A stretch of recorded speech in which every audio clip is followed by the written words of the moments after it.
기초편 7편부터는 좀 수준 있는 내용들이 많이 나오니까 정신 바짝 차리고 공부하셔야 돼요. 우리가 목화토금수라고 하는 오행의 답만 알고 있으면 이 그림이 어쩌면 대단히 간단해 보일 수도 있어요. 그런데 지금으로부터 5000년 전 중국의 사망오제의 시기란 말이에요. 그 사망오제의 시기에 고민하고 고민하다가 발견할 정도니까 뭘 발견했겠어요? 자연은 어떻게 돌아가는가? 세상은 어떻게 흘러가는가? 세상은 어떤 규칙성이 있는가? 그 다음에 그 규칙성을 어떠한 기호나 어떠한 언어로 어떻게 표현을 할까? 문자가 없던 시절부터 이런 고민을 해서 그림으로 먼저 탄생을 한 거죠. 역사가 있는 그림이란 말이에요. 태극에서 음양, 음양에서 오행까지 왔어요.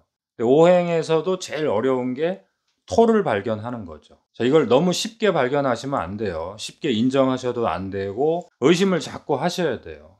의심하지 않으면 나중에 원리를 이해하는데 또 암기하게 되고, 암기한 건 금방 까먹게 돼 있어요. 토를 이해하면 사실은 음양 오행을 모두 이해한 거고, 토를 이해하면 나중에 사주팔자를 다 이해한 거나 마찬가지예요. 사실은. 그런데 우리는 너무나 쉽게 목화토금수 이렇게 외운단 말이에요.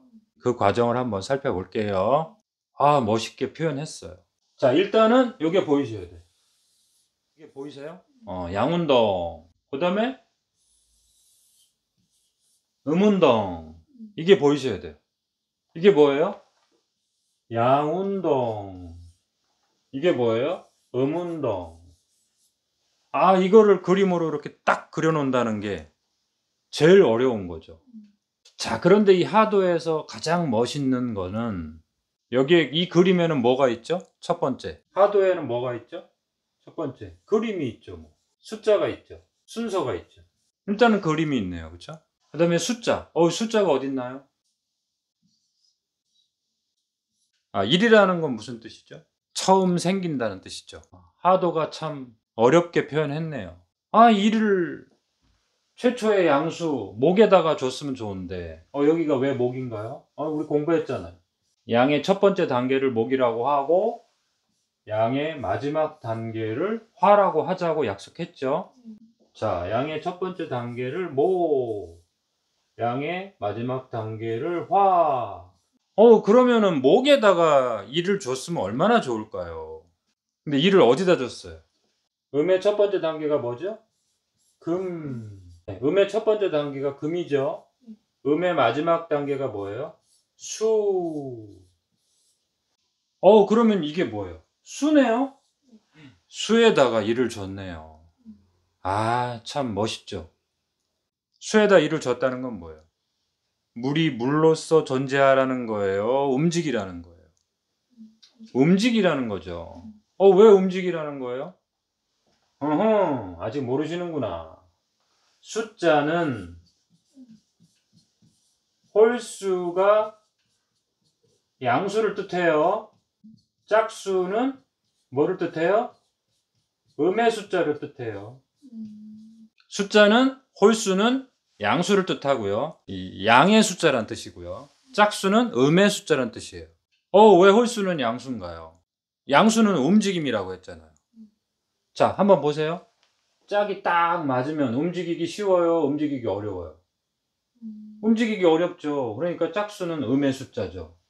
여기 4는 딱 짝꿍이 맞았죠. 그러니까 결속력이 대단히 강하죠. 그러면 거기에서 움직이기가 힘들죠.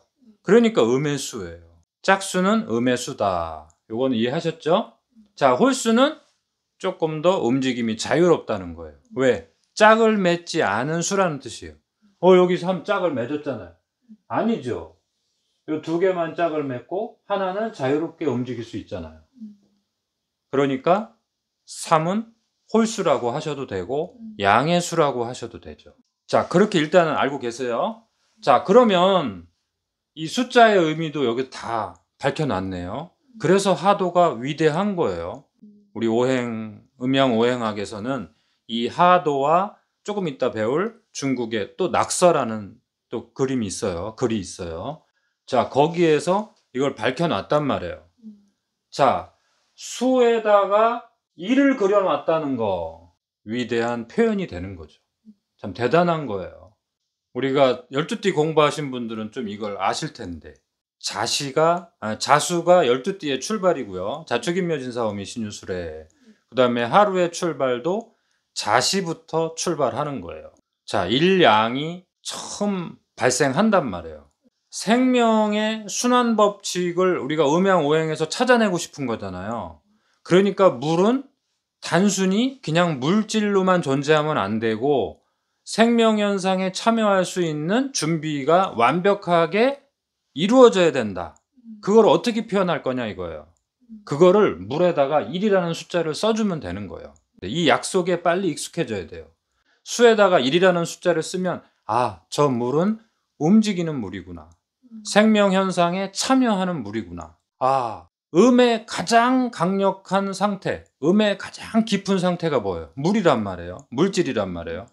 거기에다가 1이라는 숫자를 줌으로써 그 물은 이제 움직일 수 있는 거예요. 이걸 꼭 이해하셔야 돼. 자, 그래서 수에다가 1이라는 숫자를 준 거예요. 이거 꼭 놓치시면 안 돼요. 그 다음에 화에다가 뭐를 줬는지 한번 보세요. 1 다음에 2니까 화로 간 건 아니고요. 자, 화에다가 뭐를 줬을까? 2를 줬단 말이에요. 2라는 것은 뭐죠? 음의 수죠. 왜요? 짝수니까. 자, 화라는 것은 제일 문제점이 뭐예요? 활활 타오르다가 흩어질 수 있겠죠. 흩어지면 생명현상이 끝나잖아요. 그러면 음양론이 안 되잖아요. 음양론이라는 것은 계속 순환해줘야 되잖아요. 그러기 위해서 제일 중요한 게 뭐예요? 화에서는 기름이죠. 기름. 불이 활활 타오르는데 가장 중요한 거는 뭐예요? 기름이 제일 중요한 거죠. 그 물질이 대단히 중요하다는 거예요. 물질이 없으면 자동차가 가기 위해서 우리가 기름을 넣잖아요. 불이 타기 위해서 기름이 필요하잖아요. 우리가 활동하기 위해서 에너지가 필요하잖아요. 자, 그것을 어떻게 표현할 거냐 이거죠. 그래서 2라고 하는 숫자를 준 거예요. 2라고 하는 숫자는 뭐예요? 음수, 음의 수. 그러면 이제 불이 꺼진다는 뜻이에요. 불이 활활 타면서도 흩어지지 않는다는 뜻이에요. 요 2라는 숫자에서 불이 흩어지지 않는구나. 그것을 읽어내실 수 있으면 하도를 제대로 이해하신 거예요. 자, 물이라는 곳에서 1이라는 숫자를 보시는 순간 물이 고여있다는 뜻이 아니라 바닷물처럼 계속 움직인다는 뜻이구나. 씨앗으로 비유하면 뭐예요? 씨앗이 죽은 상태가 아니라 발화를 준비하고 있는 상태구나. 거기까지가 수예요. 그냥 바다인데 고여있다. 의미가 없어요. 그 안에 바닷물이 움직여야 되고요. 뿌리로 그 물이 들어가서 생명체를 또 만들어내야 돼요. 생명현상에 참여하고 있는 물, 어떻게 설명해요? 물에다가 1이라는 숫자를 쓰시면 돼요. 그 다음에 우리의 심장처럼 영원히 뛰고 영원히 돌고 있지만 그 심장이 터져 나오지는 않죠. 그 다음에 하늘 높이 올라간 물이 지구 바깥으로 날아갈 것 같지만 어딘가에 분명히 꽉 잡혀 있죠. 그걸 어떻게 표현해요? 불에다가 2라는 숫자를 쓰시면 돼요. 그래서 여기서 큰 발견을 하신 분이 있겠네요. 음에다가는 우리가 음의 공간에서는 뭐를 찾아내라고 했죠? 양의 기능을 찾아내라고 했죠. 지난 시간에 음양학에서 공부했어요. 양의 공간에서는 뭐를 찾아내라고 했죠? 음의 기능을 찾아내라고 했죠. 반대를 찾아내실 수 있어야 생명 현상을 이해하는 거예요. 그러면 물에서 물을 찾아내는 것은 너무 쉽죠. 거기서 뭘 찾아내야 돼요? 1이라는 숫자, 움직임을 찾아내실 줄 아셔야 되고요. 불에서는 뭐를 찾아내야 돼요? 불이 어떻게 흡수가 될 수 있느냐, 과열이 되지 않아야 되겠구나. 그것을 어떻게 표현해요? 불에다가는 음의 수를 줘버리고 물에다가는 양의 수를 주면 돼요. 우선은 물에서 1이라는 숫자를 해석하실 줄 아셔야 돼요. 그 다음에 불에서 2라는 숫자를 찾아내실 줄 아셔야 돼요. 그 다음에는 양운동은 뭐와 뭐로 되어 있죠? 목운동과 화운동으로 되어 있죠. 자, 목운동은 3이라는 숫자를 줬네요. 그러면 뭐예요? 물의 1이라는 숫자보다는 뭐예요? 엄청나게 양운동이 증가가 됐죠. 그럼 어떻게 되겠어요? 땅 바깥으로 튀어나오겠죠. 그 모습을 보인다. 이 씨앗 속에 1이라는 숫자가 있을 뿐이지 이 씨앗은 터져 나오면 돼요? 안 돼요? 안 되죠. 그러면 씨앗이 아니죠. 그러면 벌써 목운동을 시작한 거예요. 여기서의 일은 목운동을 준비하는 정도지 그렇다고 해서 목운동이라고 하면 안 되죠. 그렇죠? 수운동은 목운동을 준비해 줄 뿐이지 그렇다고 해서 목운동은 아니란 말이에요. 분명한 위치가 있는 거예요. 그래서 이 위치를 정해 준 거죠. 화두에 뭐가 있어요? 위치도 있네요. 그렇죠? 위치 에너지. 그 위치가 뭘 주죠? 자격을 주는 거죠. 그렇죠? 이렇게 찾아내셔야 돼요. 수운동의 1이라는 숫자를 우리가 이해했잖아요. 그래서 이제 3이라는 숫자가 됐다는 건 뭐예요? 실제로 튀어나오는 거예요. 뭐처럼 튀어나와요? 나무의 싹처럼 가지를 뻗어가는 나무처럼. 이건 비유한 거죠. 자연계에서. 봄에 아지랑이가 막 올라가고 있잖아요. 그 정도 단계를 상상하시면 돼요. 이제 물의 상태가 아니라 물이 막 분리가 된 수증기 상태라고 보시면 돼요. 그 다음에 나무로 보면 뭐예요? 땅속 세상이 아니라 뿌리를 통해서 빨아 올리는 상태. 빨아 올려서 퍼지는 상태. 거기까지가 목의 상태라고 보시면 돼요. 아직까지 꽃은 핀 건 아니에요. 봄에도 꽃이 피던데요. 봄에도 딸기처럼 열매가 맺던데요. 거기에 비유하시면 안 돼요. 그럼 헷갈려요. 나무도 약간 1년의 전체 과정을 보여주는 감나무, 사과나무, 그다음에 대추나무 뭐 이 정도를 상상하셔야 돼요. 그러면 이제 이게 조금 보여요. 그래서 이제 목이라는 운동은 산만큼 양운동이 이제 확장을 한 거예요. 그러면 불이라는 거는 산보다 더 확장을 하겠죠. 네, 당연히 더 확장을 해요. 근데 그 확장된 숫자는 지금 아직 안 보여주는 거예요. 원래 여기 7이라는 숫자가 있어요. 근데 아직 안 보여주는 거예요. 자, 우리는 7에 관심을 갖지 말자고요. 불에서 2를 찾아냈다는 이게 참 위대한 거죠. 왜 그래요? 양의 공간에서는 음을 찾아낼 줄 알아야 된다고 그랬잖아요. 하늘까지 올라간 그 세상에서는 에너지가 순환하기 위해서는 모두 다시 뭉쳐있다가 내려와야 되잖아요. 구름으로 뭉쳐있든 대기권에서 머물러 있든 어떤 형태로든 내려와야 된단 말이에요. 하늘이라고 하는 양의 공간에서 음의 현상, 음의 기능이 분명히 존재하죠. 그건 우리가 만든 게 아니죠. 신이 만든 거죠. 하늘까지 올라가면 올라갈수록 공기는 차가워져서 모든 에너지들이 더 이상 외부로 튕겨나가지 못하게 했죠. 외부로 튕겨나가지 못하게 한다. 그걸 뭐라 그러죠? 음의 기능이라고 한단 말이에요. 꽉 잡아놓는단 말이에요. 양의 공간에서는 음의 기능을 줬구나. 그리고 어떤 상황이 되면 어떻게 돼요? 먹구름이 되면 비가 내리는데 우주 대기권으로 날아가나요? 땅으로 떨어지나요? 땅으로 떨어지잖아요. 밑으로 떨어지잖아요. 그걸 뭐라 그래요? 음의 기능이라고 한단 말이에요. 양의 공간은 무조건 음의 기능을 갖고 있어야 된다고 했죠? 지난 시간에 음양론 공부한 거 몇 번 보셔야 돼요. 자, 그래서 이 양운동 과정에서 우리는 2를 찾아냈고요. 그 다음에 음운동 과정에서 음운동이라는 게 뭐예요? 이 불기운이 모두 다 흡수가 돼야 되죠. 이 불기운이 흡수가 돼서 안으로 더 들어갔다. 그걸 어떻게 표현할 거예요? 사라고 표현하시면 돼요. 2라고 표현해도 되잖아요. 이것도 흡수된 거잖아요.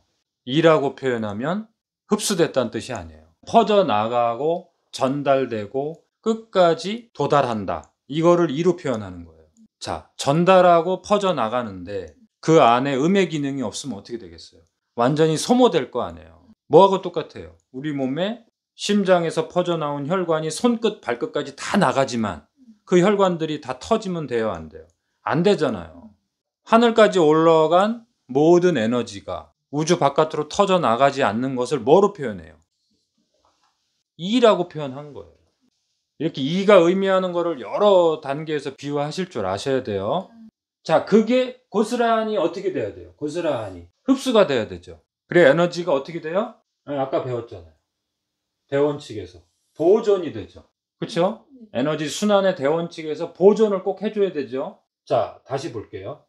자, 그래서 화운동이 2가 고스란히 흡수가 됐다. 그럼 2로 표현하면 돼요, 안 돼요? 그러면 불이랑 똑같은 거죠. 그러면 금이 안 되죠. 금이라는 표현은 불기운이 고스란히 흡수가 됐다는 뜻이에요.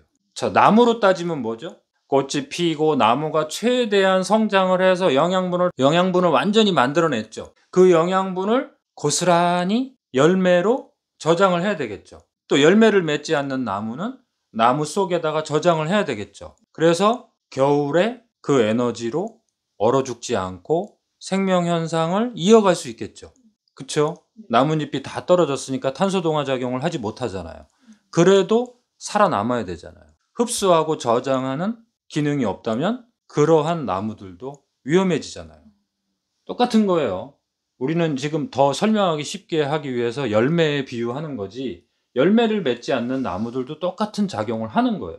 자, 그래서 이 불의 과정이 그대로 흡수됐다. 흡수됐는데 불하고는 분명히 달라야 되겠죠? 그것을 뭐로 표현해요? 4라는 숫자로 표현하시면 돼요. 아하, 그러면 이제 내부로 흡수했구나. 지난 시간에 이 금을 한의학에서는 폐라고 했죠. 폐 기능하고 똑같은 거예요. 심장을 돌고 온 피를 금은 양의 공간에서 흡수한다고 했잖아요. 하늘의 공간, 그러니까 천기를 받아들여서, 천기가 뭐예요? 공기, 산소를 받아들여서 다시 새로운 에너지로 탄생을 시켜주는 거예요. 목은 뭐예요? 음의 공간에서 양의 작용을 한다고 그랬잖아요. 나무는 뿌리를 받고 있잖아요, 땅에다가. 그러면 땅에서 들어온 음식을 관리할 거 아니에요. 땅에서 들어온 음식이 뭐예요? 우리가 매일 먹는 음식이죠, 뭐. 그 음식을, 영양분을 흡수해서 간에서 우리가 살아갈 수 있는 에너지를 만들어내잖아요. 그래서 한의학에서는 간은 목이다, 이렇게 얘기하는 거예요. 간이 목작용을 한다, 이런 뜻이에요. 그 비유한 의미를 알아야 되겠죠. 간은 목이다 그러면 큰일 나죠. 우리가 나무를 씹어 먹으면 간이 좋아지는 건 아니니까 큰일 나죠. 자, 그래서 반대로 따지면 뭐예요? 금은 폐다, 그렇다고 해서 폐가 나쁘다 그래서 우리가 쇠를 막 먹으면 안 되겠죠. 그런 일을 할 사람은 없겠지만 이 비유한 의미를 아셔야 되겠죠. 자, 그래서 이 사라는 것은 뭐예요? 불기운이 흡수됐다라는 거를 표현해 주는 거예요. 흡수됐는데 2하고 4가 분명히 다르죠. 내부로 흡수됐다, 이런 뜻이에요. 근데 내부로 흡수하려면 나는 어디에 있어야 돼요? 외부에 있어야 되겠죠. 불이 외부에 있었기 때문에, 불기운이 가장 상승한 위치에 있었기 때문에 나도 그것을 그대로 흡수하려면 나도 양의 공간에 있어야 되잖아요. 그러니까 폐는 당연히 가장 인체 상부에 있고, 그 다음에 어디로 열려 있어요? 콧구멍을 통해서 하늘의 기운하고 만나고 있죠. 그렇죠? 간은 나무라고 하죠. 그럼 나무는 뿌리를 받고 있어야 되죠. 뿌리가 있어야 되죠. 그럼 그 뿌리가 우리 간에서는 어디에 있어요? 땅에서 들어온 음식이 어딜 통하죠? 장을 통하죠. 그러니까 장에 뿌리를 뻗고 있으면서 그 영양분을 흡수해 줘야 되겠죠. 서로 반대네요. 목은 양이라고 생각했는데 알고 보니까 간이 우리 인체에서 하부를 담당하죠. 하부에 있으면서 땅을 통해서 들어온 음식을 흡수하는 채널이고, 폐는 상부에 있으면서 음인데, 금은 음인데 오히려 상부에 있으면서 하늘의 기운을 흡수해 준단 말이에요. 그래서 목은 양이다 이렇게 외우면 안 되겠죠. 내막을 알아야 되죠. 목은 양인데, 양의 작용을 하는데 실제로는 부위에서 있고 땅에서 들어온 음식을 흡수하는 기관이다. 또 자연에서도 어때요? 땅에 뿌리를 받고 있으면서 영양물질을 흡수한다. 폐는 뭐하고 똑같아요? 결과물은 열매지만 사실은 이파리가 없었으면 큰일 나죠. 그 이파리에서 하늘의 영양분을 흡수하는 안테나와 같은 역할을 하죠. 물론 폐에도 결국에는 뭐가 있는 거예요? 피가 있는 거고, 심장에도 피가 있는 거고, 간에도 피가 있는 거고, 콩팥에도 피가 있는 거고, 다 피라는 물질인데 그것을 위치 에너지로 설명하려고 이렇게 비유적으로 하는 것 뿐이죠. 그래서 1, 2, 3, 4가 완성이 됐네요. 1, 2, 3, 4를 완성시킬 수 아셔야 돼요. 제일 중요한 건 뭐예요? 1을 물에서 발견하고, 2를 불에서 발견하고, 3, 4는 쉽네요. 그렇죠? 자, 1, 2를 발견하는 게 제일 어려웠겠죠. 1이라는 숫자를 물에다가 줌으로써 물이 움직임을 표현해 주는 거고요. 불에다가 2를 줌으로써 불이 완전히 흩어지지 않고 궤도를 갖고 있다는 것을 표현해 주는 거예요. 그러니까 음양론에서 우리가 배웠죠. 양의 공간에서는 음을 찾아낼 줄 알아야 되고, 음의 공간에서는 양을 찾아낼 줄 알아야 된다는 것을 만족시켜 주고 있죠. 자, 이래서 이제 목화, 금수가 완성이 됐어요. 토를 참 안 보여주네요. 참 토가 마지막에 발견이 됐어요. 토가 마지막에 발견된 건 아니죠. 토는 우리 주변에 너무 많으니까 항상 우리가 발견하는데, 여기에서 말하는 토라는 것은 단순히 흙만 말하는 게 아니라 토 작용을 말하는 거예요. 목도 나무만 상상하시면 안 되죠. 목 작용인데 알기 쉽게 표현하려고 이제 우리가 목이라고 한 거죠. 나무라고 한 거죠. 자, 그거는 이해해 주셔야 돼요. 자, 토를 찾아볼까요? 이 숫자가 의미하는 바를 우리가 조금 한번 살펴봤죠.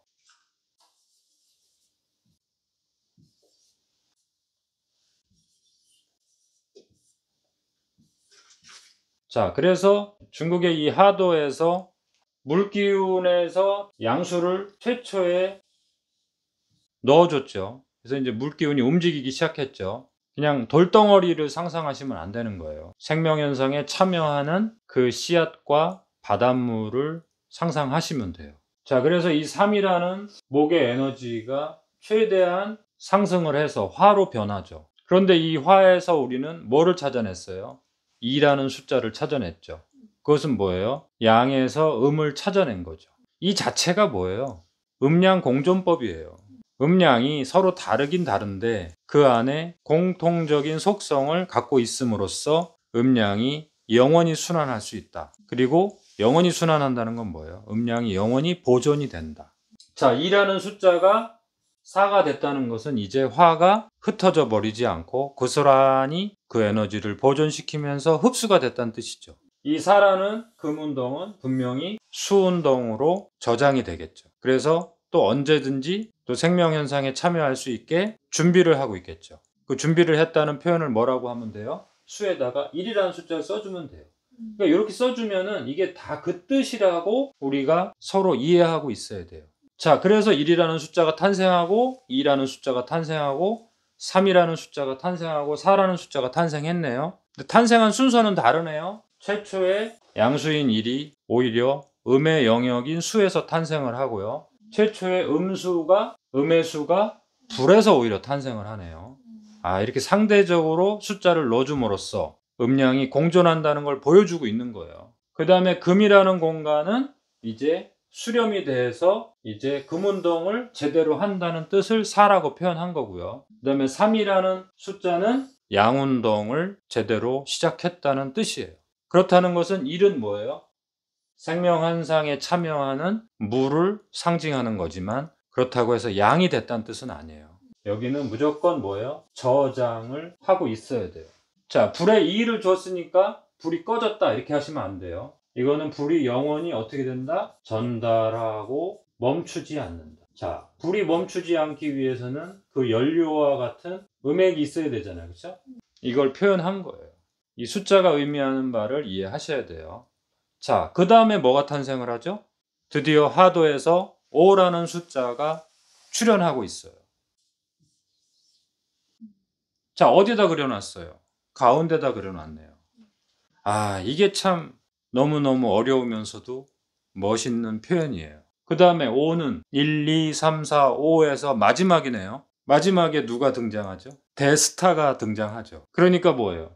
1이라는 숫자, 2라는 숫자, 3이라는 숫자, 4라는 숫자, 마지막에 5가 나타났다는 것은 제일 늦게 나타났지만 이 전체를 뭐 하고 있다?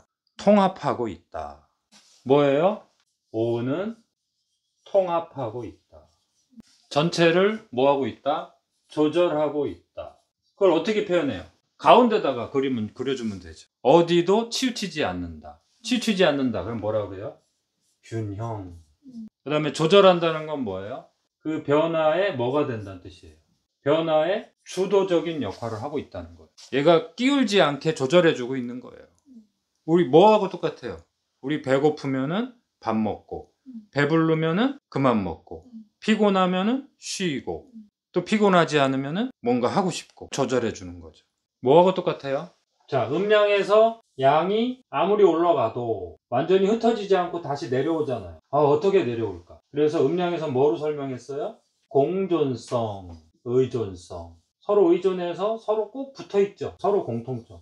음량에서는 이렇게 설명하면 완벽한 거죠. 근데 이걸 오행으로 설명할 때 목운동은 목운동을 하려고 하겠죠. 화운동은 화운동을 하려고 하겠죠. 금운동은 금운동을 하려고 하겠죠. 수운동은 수운동을 하려고 하겠죠. 음량론에서는 음량이 공존한다 이렇게 설명하면 끝나잖아요. 왜냐하면 음량론이라는 것은 두 가지로 설명하는 거니까 서로 의존해, 서로 공존해. 그러면은 음량이 영원히 순환한다는 그 내용을 완벽하게 설명을 할 수가 있단 말이에요. 근데 오행운동으로 설명하려면 목운동은 목운동을 하려고 그럴 거 아니에요. 아니, 재료가 있든 없든 목운동이라는 게 뭐예요? 공장에서 물건을 만들어내듯이 자꾸 뭘 만들어내려고 할 거 아니에요. 자꾸 행동하려고 그럴 거 아니에요. 불운동은 계속 퍼뜨리고 전달하려고 그럴 거 아니에요.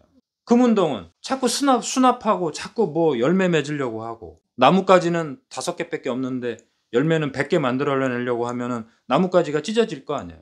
수운동은 나는 수운동이야. 자꾸 저장하면 돼. 뭐 자꾸 몸에다 저장만 해놓으려고 그러면 안 되잖아요. 자, 그걸 누가 조절해 주냐 이거예요. 음양 운동에서는 음양은 공존한다 이렇게 설명해 버리면 그냥 끝나는 거예요. 음양이 한쪽으로 치우치지 않아요. 그런데 오행 운동에서는 이 사행이 뭐예요? 수화와 금목이 어떻게 조절이 되느냐, 그걸 어떻게 설명할 거냐 이거예요. 그래서 1, 2, 3, 4를 통합하는 숫자, 그것이 5죠. 양을 통합시켜 보세요. 양의 수를 한번 통합시켜 보세요. 양의 수는 뭐죠? 목인 3과 화인 2죠. 3과 2를 통합시켜 보세요. 5면 충분하잖아요. 음의 수를 한번 통합시켜 보세요. 금의 수인 4와 물의 수, 수운동의 숫자인 1, 4와 2를 통합을 시켜 보세요. 그럼 5가 나오잖아요. 충분하단 말이에요. 5로 통합하면 충분하단 말이에요. 중국 책을 보시든 한국 책을 보시든 이렇게 설명이 돼 있는 게 별로 없어요. 거의 없어요. 실제로 한번 찾아보세요. 그래서 이 5가 상징하는 것은 가장 고차원적이고 가장 어려운 거예요. 이걸 찾아내는 게. 목화토금수 누구나 다 외우면 5초 안에 다 외울 수 있어요. 그런데 이렇게 복잡하고 재미없고 지루하게 하는 이유는 목화토금수를 찾아내는 게 이게 쉬운 게 아니었단 말이에요. 뭐 화도로 이렇게 하늘의 뜻으로 보여줬다 이렇게 하지만 그 정도로 어려운 발견이었고 그 정도로 오랜 세월이 거친 거예요. 우리가 인간이 아무리 똑똑해도 그 생명현상의 원리를 그림으로 이렇게 언어로 찾아낸다는 것이 엄청난 세월이 지나왔다는 거예요. 기원전 2000년, 3000년, 이게 지금으로부터 4000년, 5000년 전에 어느 정도 완성이 됐다고 하지만 그 이전부터 얼마나 많은 그 고민을 했겠어요. 이걸 어떻게 표현할까? 과학의 역사에서 우리가 화학이나 물리가 증명이 되고 발견이 되는 세월이 있었듯이 이 동양에서도 이런 생명 현상을 표현하는 방식이 엄청난 과정이 있었다. 이렇게 아셔야 돼요. 자, 그래서 이 5라는 숫자가 드디어 하도에서 발견이 됐네요. 그럼 5라는 숫자는 뭐예요? 1, 2, 3, 4를 통합하는 수다. 자, 통합을 해주죠. 통합을 해주니까 어느 하나가 특별히 발달이 돼서도 안 되고, 어느 하나로 치우쳐져서 어느 한쪽으로 쏠림 현상이 생겨서도 안 되고, 어느 하나가 너무 약해져서도 안 되겠죠. 그래서 이번 시간에는 목, 화, 토, 금, 수가 어떻게 만들어졌는지 거기까지만 한 거예요. 조금 아까 목, 화, 토, 금, 수라고 그랬잖아요. 왜 토가 3번째예요? 그 의문점을 가지셔야 돼요. 그 순서까지 찾아냈단 말이에요. 자, 그 사람들이 찾아냈으니까 우리도 찾아낼 수 있겠죠. 토라는 5가 발견이 되면서 이 5라는 게 뭐를 뜻해요? 토를 뜻하는 거예요. 뭐 토에다가 비유한 것은 적절하겠죠. 토가 가장 원만하고 자연물에서도 토가 가장 모든 만물을 데리고 있잖아요. 토에는 모든 기운이 다 들어갈 수 있죠. 그 다음에 조절자고 만물을 또 만들어내는 터전이고, 그러니까 토에다 비유한 건 참 좋은데 그 토가 무엇을 의미하는지 우리는 알고 있어야 되겠죠. 그래서 모든 변화를 주도하면서 에너지들을 치우치지 않게 균형 있게 조절해주고 통합한다. 그래서 모든 생명체가 일정한 궤도를 유지하기 위해서 토의 영향권 안에 있다는 거죠. 그래서 1, 2, 3, 4, 5라고 표현한 거예요. 그래서 뭐가 탄생을 해요? 1, 2, 3, 4, 5가 탄생을 해요. 그래서 1, 2, 3, 4, 5를 뭐라고 그래요? 모든 에너지를 발생시키는 숫자다. 그래서 뭐라고 그래요? 발생시키는 숫자다. 생수라고 그래요. 생수. 그래서 다음 시간에는 6, 7, 8, 9, 10. 6, 7, 8, 9, 10. 이건 뭐예요? 성수라고 그래요. 성수. 생수를 통해서 만들어진 거예요. 그러면 생수는 뭐예요? 기운이죠. 기운. 그런 뜻이에요. 5라는 숫자가 무엇을 의미해요? 1, 2, 3, 4를 통합시켜준다. 1, 2, 3, 4를 조율해준다. 조절해준다. 거기까지만 아시면은 대단한 발전이에요. 자, 그래서 우리가 1, 2, 3, 4, 5의 가장 저장되는 수의 위치에 1이라는 숫자를 왜 줬을까? 가장 상승하고 가장 분산이 된 불의 위치에 2를 왜 놨을까? 이제 다음 시간부터는 그 1에 5가 들어가서 6이 되고 2에 5가 들어가서 7이 되고 3에 5가 들어가서 8이 되고 4에 5가 들어가서 9가 되고 5에 5가 들어가서 10이 된단 말이에요. 그래서 결국에는 5가 들어가지 않는 물질은 없네요. 자, 5의 중요성 다시 한번 강조하면서 다음 시간에 뵐게요.